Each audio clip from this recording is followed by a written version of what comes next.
One of the things I love about football or soccer, whatever you want to call it, are the underdog stories and the big comeback stories. Whether that's Leicester City winning the league, or a team like Wrexham getting promoted to League One, Luton Town going from non-league to the Premier League. But what's so great about this underdog story is that this club has fallen, risen, fallen again, revived itself. It's a lot of ups and downs. Today we're going to talk about the story, the fall, and the revival of VfB Stuttgart.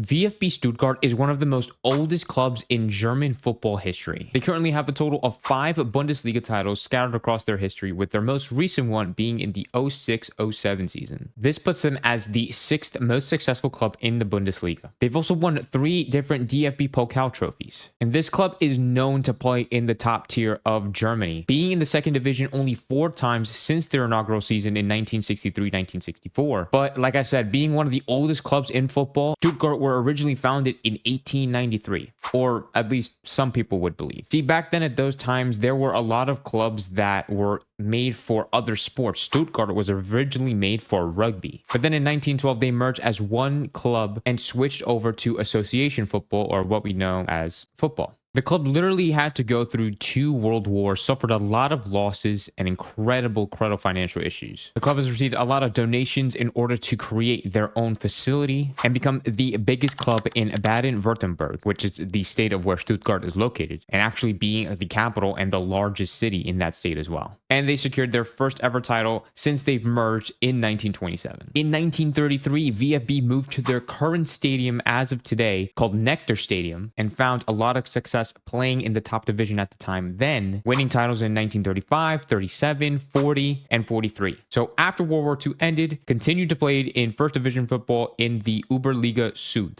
And in this kind of golden generation of Stuttgart, they won 2 national titles in 1950 and 1952, and 2 DFB Pokals in 1954 and 1958. Now, during this era of winning 4 titles in 8 years, Stuttgart were mainly led by one German player who goes by the name of Robert Schlienz. What's so interesting about Schlienz is that he's considered one of the best players to ever play for Stuttgart. But however, late in World War II, he was called up to fight on the Eastern Front, and after being shot in the jaw, he was sent back home. And in the following year, he began playing again as a guest player for Stuttgart. At his time for Stuttgart, he's made almost 400 appearances and scored over 100 goals, where his most successful season came in the 45-46 season, scoring 46 goals in 30 games. But just 2 years after that record-breaking season, in 1948, he lost his left arm in a car accident, traveling to a cup match. He was absolutely devastated and thought his career was finished, but the coach at the time, George Wurzer, encouraged him to continue his playing career. That accident happened in August of 1948. He literally made his comeback to professional football 4 months later in December of that same year against Bayern Munich of all clubs. And despite being handicapped, he was captain and the playmaker for Stuttgart, and was literally the reasons why they won the championships in 50 and 52 and the Pokals in 54 and 58. Then after 15 seasons with the club with a huge amount of success and a lots of struggle, he officially ended his career in 1960 and moved to a village called Dentenhausen, 20 miles south of Stuttgart, where there he passed away and was buried in 1995. And Stuttgart, almost immediately after his death, renamed their reserve stadium after him, after everything that he's accomplished for the club. Now, this is the end of the golden generation and the beginning of a new one. In 1963, the Bundesliga was officially formed, and Stuttgart was one of the first 16 teams to join the league. Now, this is where Stuttgart struggled a little bit because they weren't completely professional yet, and they weren't really keeping up with the trends at the time. They were missing out on club sponsorships, which led to their relegation to the 2nd tier, where they spent 2 seasons there. This was actually a pretty positive thing for the club. They brought in a new coach in Jürgen Sundermann and new talents such as Karl-Heinz Forster, Hansi Müller, and built the team around Ottmann Hitzfeld. And they scored 100 goals in the 76-77 season, which is insane. This built a lot of hype around the club, where there was a young team very popular for playing attacking football. The fans were loving it. They were setting record-breaking attendances, and their first season back in the Bundesliga, they were ranked 4th. They were constantly getting top 4 finishes in the Bundesliga until the 83-84 season, where they won their 3rd ever national title and their 1st ever Bundesliga trophy. Then just a couple of years later, Stuttgart ended up in the Pokal final again, but lost to Bayern Munich 5-2. Then in 89, we're in the UEFA Cup final, where they lost to a Diego Maradona's Napoli. But in the 90s is where things get interesting. In the 91-92 season, Stuttgart won their 4th ever national title, their 2nd ever Bundesliga title, in one of the closest Bundesliga races in history, where they literally won on the final day in the 86th minute and finished ahead of Borussia Dortmund on goal difference. Now, in the mid-90s, Stuttgart formed something called the Magic Triangle to describe the trio of 3 great attacking players. Bundesliga clubs and in Germany, they actually still use this phrase. The Magic Triangle consisted of Giovanni Elber, Krasimir Balakov, and Freddy Bobic. I mean, they were the Magic Triangle for a reason. In the 2 seasons that they played together, they scored a combined total of 89 goals. Even though they had these amazing, great attacking players up front, in the defense, there was pretty much nobody. I mean, the 3 scored a combined of 40 goals in their first season and ended up in 10th place. But in their next season, they scored a combined of 49 goals, and defensively, they were one of the best defensive teams in the league. But despite their finishes in the league table, the Magic Triangle did lead Stuttgart to a DFB Pokal final once again, where literally in that 96 and 97 season, out of the 5 qualifying games to get to the final, they won 3 of them in penalty shootouts. But in the final, it was Elber who scored the brace to give Stuttgart their 3rd ever Pokal trophy in their history. And after that Pokal win in the final, that made that Magic Triangle the most legendary in Stuttgart history. Now, the president at the time that's been there for over 2 decades and was pretty much at the top of all of this success, Gerhard Meyer Wortfelder, resigned from the club in the year 2000 due to debts and pretty much poor results at the time. Manfred Haas had to take over and had to renegotiate costly player contracts. The team had to rebuild with a lot of youth talent from the local area, so pretty much going back to their roots, what they've done originally. The coach at the time, Ralf Rangnick, started restructuring, but didn't really do so well. And after almost getting relegated in 2001, Felix Magath replaced him. And from here on out, they began to start signing young, talented players from the local area, which gave Stuttgart the title of the most successful program in the German Youth Championship. They signed players known as Andres Hinkel, Kevin Kurani, Timo Hildebrand, and Alexander Hleb, also known as the Young and Wild. And these players helped the team bounce back after almost being relegated to finishing in 2nd place in the 02-03 season. This gave them Champions League qualification, which was their 2nd ever appearance in the competition, beating Manchester United and Rangers once, and beating Panathinaikos twice in order to get out of the group stage. They then matched against Chelsea, where they did lose 1-0 over the 2 legs in the round 16, but they continued to play as one of the top teams in the country, earning 4th and 5th place finishes in the Bundesliga for the next 2 years. This is when they had a young Philipp Lahm at the club before he eventually moved to Bayern Munich in the next season.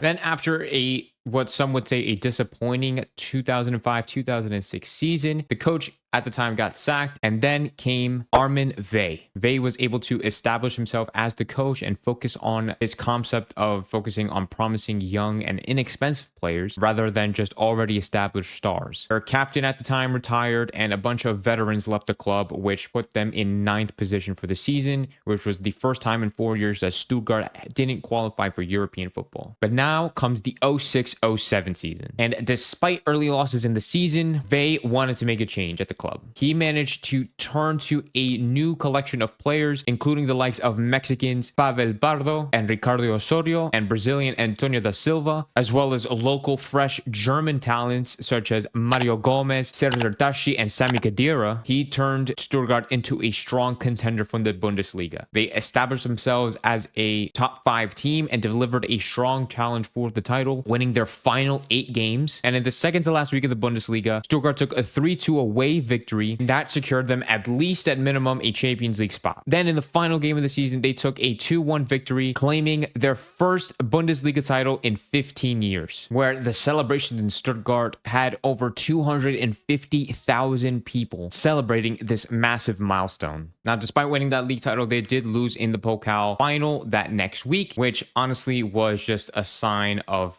bad things to come. It was just a snowball effect from then on. For about the next 10 years, Stuttgart were once again reestablishing themselves as a Bundesliga club, as a team that compete at the top level in the Champions League with a lot of promising youth talents, both local talents and foreign. But the bigger clubs were still trying to pick them apart and steal their talented players. It's where we basically see the decline of the club once again, selling off their young talents like Kimmich, Rudiger, Werner, and having really inconsistent positions in the league table. The sales of these players would heavily negatively impact the club because they would literally just give them away. For example, they literally sold Joshua Kimmich to Bayern Munich for 8.5 million euros. They sold Antonio Rudiger for 9 million euros and sold Timo Werner to Red Bull Leipzig for 23 million euros, which is basically nothing. That season where they sold Werner, Rudiger, and Kostic, they brought in 18 players that all were absolute nobodies, except for maybe Benjamin Pavard, Julian Green, and Takamo Asano. Stuttgart were also having a lot of managerial issues, literally not being able to keep a manager at the club for more than 6 months. I believe in the span of 7 seasons, they had 13 different managers, which is absolutely insane. And all these factors led to 2 more relegations in 2016 and in 2020. So even though in the past they've gotten relegated before or maybe haven't had as much success within this specific time period that we just talked about, it's been the worst in their 100+ year history. So with that, they needed changes and they needed them fast. So now, after all of that, the questionable transfer deals, the incapability of keeping a manager, relegations, unsuccessful seasons, and now all of a sudden they are back in 3rd place in the Bundesliga. How does that even happen? I have zero clue. The fact that I even found this much information on the internet is absolutely insane. But in the 21-22 season and the 22-23 seasons where Materazzo was at the helm of Stuttgart, they almost got relegated both of those times. And by the way, that was last season that they finished in 16th place. And which is insane because last season they sold at least 4 of like their best players on the team. Florian Muller, Borna Sosa to Ajax for 8 mil, Konstantinos Mavropanos to West Ham for 20 million, and then the most well-known is Wataru Endo to Liverpool for 20 million euros. And with all that money and with all those players leaving, they were actually able to bring in some new, cheaper, and not as well-known players to the club. Players like Maxi Mittelstreit, Alexander Nubel from Bayern, Angelo Stiller, Sergo Garassi, Dennis Undov from Brighton. The $9 million transfer fee for Garassi and the loan deal for Udnav was literally game-changing for the club. This is the most dangerous attacking duo in all of Europe as of today. Garassi has played 23 games, scored 25 goals with 1 assist, and Undov has played 25 games, scored 16 goals, got 9 assists in the Bundesliga alone. They have both scored 41 out of the 67 goals that the club has scored this season. But outside of these 2 attacking players, there's also been the help of Chris Furyk. Furyk so far has scored 7 goals and 7 assists. So in total, these 3 players have scored 48 goals this season in the Bundesliga. So how do you think Stuttgart went from almost being relegated 2 seasons in a row to now being 3rd place and about to qualify for the Champions League for the first time in 15 years? My theory is that they found themselves another magic triangle once again. And just by the way, Furyk is not a new transfer. He's already been at the club since 2021. So he's already been in the club and is just popping off this season. But it's still good to see that the majority of the transfers that have come in for Stuttgart have been pretty positive, and the players that are already at the club are developing really, really well. And at the helm of all of this has been the new head coach that has arrived last year called Sebastian Hoeneß. Sebastian Hoeneß has taken all the players that are already at the club, played them in the proper positions, developed them correctly, brought in new players, and have managed to bring them from 16th place in the season prior to now 3rd place in the Bundesliga. There's only 5 games after the regular season in the Bundesliga as I'm recording this, so let's hope that Stuttgart can finish strong and qualify for the Champions League for the first time in 15 years. Let me know what you think of this video doing the history of the rise and fall of Stuttgart. Let me know other video ideas about clubs that you would like me to cover or talk about in the future, and of course, any feedback is appreciated in the comments down below. Thank you so much for watching, and let's see if this is the beginning of witnessing Stuttgart reclaiming their title as one of the German giants.